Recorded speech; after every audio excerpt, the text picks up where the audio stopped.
दूसरे दिन पापा घर आ गए। उनके आते ही मम्मी ने मायके जाने का मन बना लिया। वो मुझे भी अपने साथ ले जाएगी, ये सोचकर मैं मन ही मन खुश हो रही थी। लेकिन वो मुझे अपने साथ नहीं ले गई।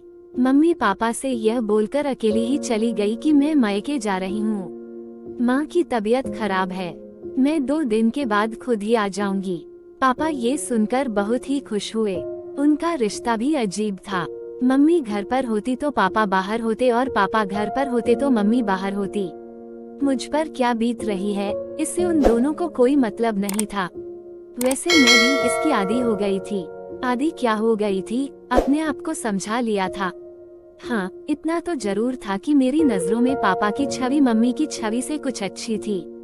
अच्छी क्या, पापा के बारे में मैं कुछ जानती ही नहीं थी।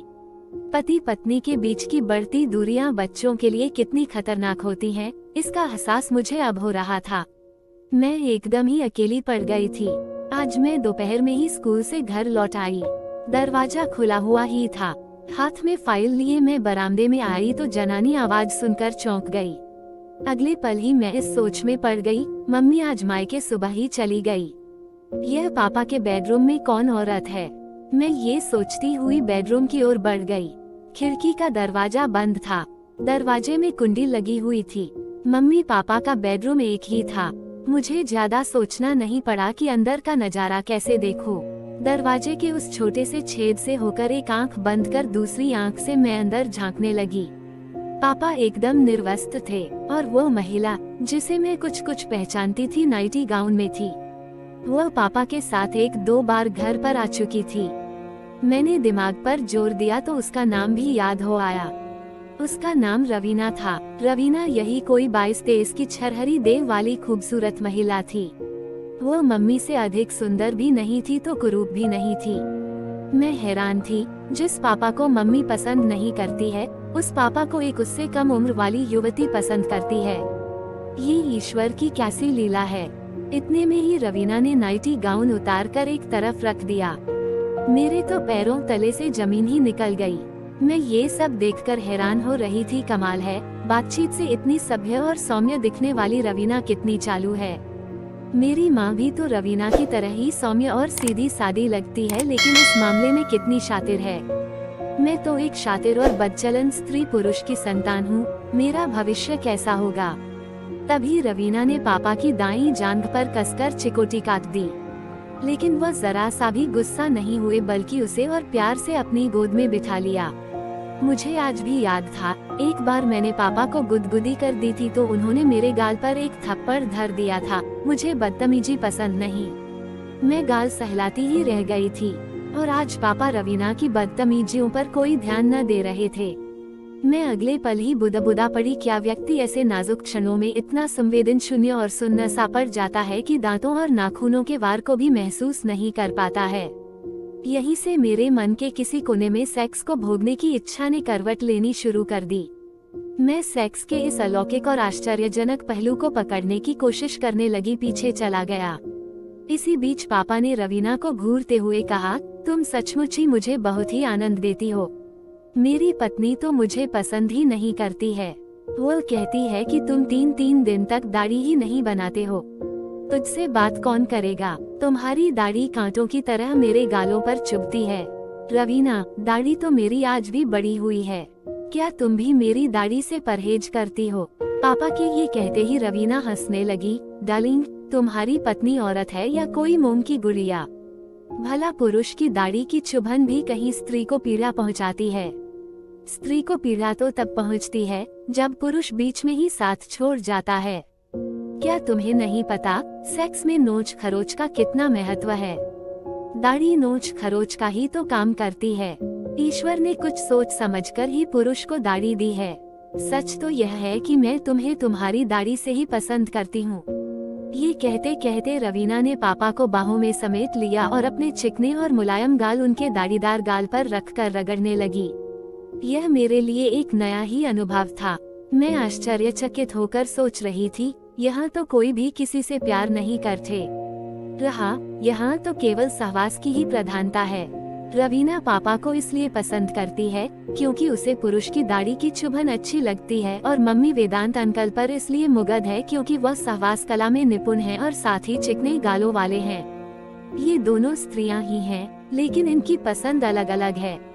शायद यही वजह है कि स्त्री पुरुष अपने जीवन साथी को छोड़कर कहीं बहक जाते हैं।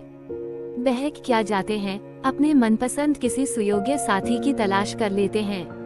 मैं भी तो एक स्त्री ही हूँ। क्या मेरी पसंद अपने विचारों के अनुकूल पुरुष की नहीं है? क्या अपनी पसंद की चीज को ढूंढना या पाना गलत है? नहीं, पापा, मम्मी, वेदांत अंकल, रवीना आदि सब बहके या भटके नहीं हैं। इन्होंने तो अपनी अपनी पसंद को हासिल किया है। इसी मध्यांतर मैंने देखा पापा रवीना की देह पर झुकते जा रहे हैं और उनके होंठ रवीना के होंठों को चूमने के लिए मचल रहे हैं। मैंने अगले पल ही अपनी दोनों हथेलियों से आंखें ढक ली और मन ही मन सोचने भी लगी, ये कैसी आग है जो स्त्री को पुरुष दर पुरुष और पुरुष को स्त्री दर स्त्री भटकने पर मजबूर कर देती है। पुरुष की बाहों का पहला पहला स्पर्श कैसा होता होगा? पुरुष के संसर्ग में कभी नहीं आने वाली एक स्त्री पुरुष की बाहों के स्पर्श मात्र से ही कितनी रोमांचित हो उठती होगी। मैं ये जानने की कोशिश करते करते पसीने से तरबतर हो गई। मैंने देखा मेरे हाथ के पसीने से फाइल भीग गई है और मेरे स्तनों से फूट आए पसीने ने मेरे बनियान को भिगो दिया है। मेरे हाथ अनायास ही मेरी जांघों पर चले गए। मेरी चड्डी भी पसीने से भीग गई थी। मुझे लगा मेरे भीतर भी कुछ कुछ हो रहा है। मैं वहाँ से सीधे अपने कमरे में चली आई। मुझे अच्छे बुरे का ज्ञान हो गया था। मेरे होंठों से अनायास ही बोल फट पड़े। अब स्थिति मेरे सामने बिल्कुल ही स्पष्ट है।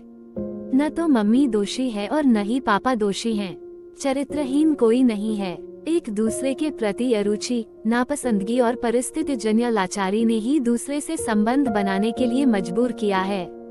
जो लोग इन बातों को नहीं समझते वे ही ऐसे संबंधों को गलत मानते हैं। मैं मम्मी को भी जानती हूँ और पापा को भी जानती हूँ।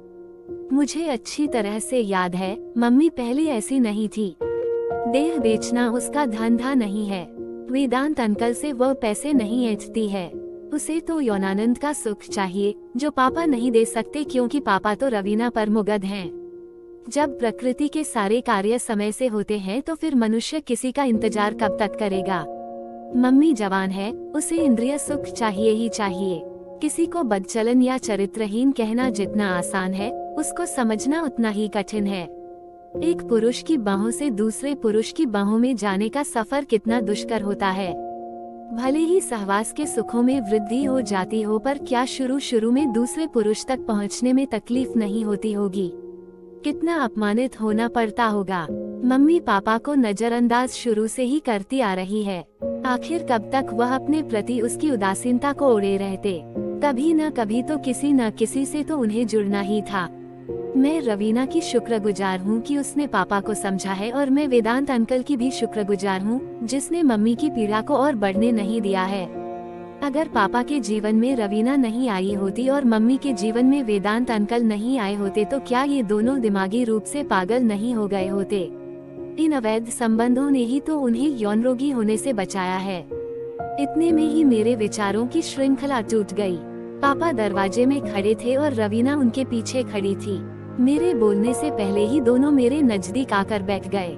मैंने देखा दोनों के ही चेहरों पर गजब की ताजगी और आत्मसंतुष्टि थी। मेरे मन में पापा के प्रति कोई मैल भाव नहीं था। मैं रवीना को भी एक बदचलन औरत नहीं मानती थी। मम्मी के लिए भी मेरे मन में कोई बैर भाव नहीं था। परिस्थितियां ही ऐसी बन गई थीं कि सब घालमेल हो गया था। ऐसा कभी मेरे साथ भी हो सकता था या किसी दूसरे के साथ भी। मेरी तरह विचारधारा शुरू शुरू में इन लोगों की भी होगी। जब परिस्थितियां इनके प्रतिकूल होती गई तो इनके विचारों में भी बदलाव आता चला गया। मेरे भीतर एक गजब का आत्ममंथन चल ही रहा था कि पापा ने मुझे टोक दिया, काजोल बेटी क्या सोच रही हो? तुम्हारी पढ़ाई कैसी चल रही है? ठीक चल रही है पापा। मैंने ये कहते हुए पापा की ओर देखा तो वह मुझसे आंखें मिला न सके। मैं बोली, पापा मैं तो तुम्हारी बेटी हूँ। तुम मम्मी के लिए या दुनिया के लिए जैसे भी हो, लेकिन मेरे लिए तो सिर्फ मेरे पापा ही हो, और मम्मी भी तुम्हारे लिए कैसी भी क्यों ना हो, पर मेरे लिए तो मेरी मम्मी है। मैं जानता हूँ बेटी। ये कहते कहते पापा ने मुझे अपने गले से लगा लिया। मैंने महसूस किया पापा कुछ ये जान गए थे कि मुझे मालूम हो गया है रवीना से उनके क्या संबंध हैं। इतने में ही रवीना ने अपने पर्स से टॉफियों के 2-3 पैकेट मेरे आगे रख दिए। तुम्हें ये टॉफियां पसंद है ना? मैं तुम्हारे लिए ही लाई हूँ। रवीना ये कहकर हंसने लगी। मैं सोच रही थी अब मैं इस प्यार और लगाव को क्या कहूँ। कैसे ये कह दूँ कि रवीना बदचलन है या वेदांत अंकल चरित्रहीन है। मुझे एक साथ इतने सारे लोग प्यार करने वाले मिले हैं। मेरे लिए तो सभी अच्छे हैं। बुरे तो तब होते जब वे एक दूसरे को ब्लैकमेल करते या ठगते लूटते।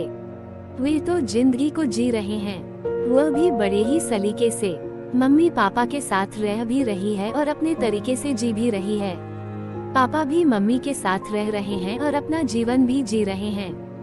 घाटे में कोई है तो वह मैं हूँ। मुझे मम्मी पापा की दोहरी जिंदगी के साथ आए दिन समझौता करना पड़ता है। मुझे डर है कहीं मैं भी दोहरी जिंदगी जीने की आदी न बन जाऊं। इतने सारे लोगों का प्यार किसी दिन मेरे लिए धीमा जहर भी बन सकता है। मैं अभी और सोचती इतने में पापा बोल पड़े, बेटी तुम अपनी पाई करो, मैं रवीना को बस स्टैंड तक छोड़कर आता हूँ। यस पापा, मैं ये कहकर एक किताब रैक से खींचकर पलटने लगी। दोस्तों, आप सभी को मेरी कहानी कैसा लगा कमेंट करके बताना। कहानी पसंद आई है तो प्लीज चैनल को सब्सक्राइब करें, मेरी वीडियोस को लाइक करें और ज्यादा से ज्यादा दोस्तों के साथ शेयर करें। मिलते हैं अगली कहानी के साथ, तब तक के लिए धन्यवाद।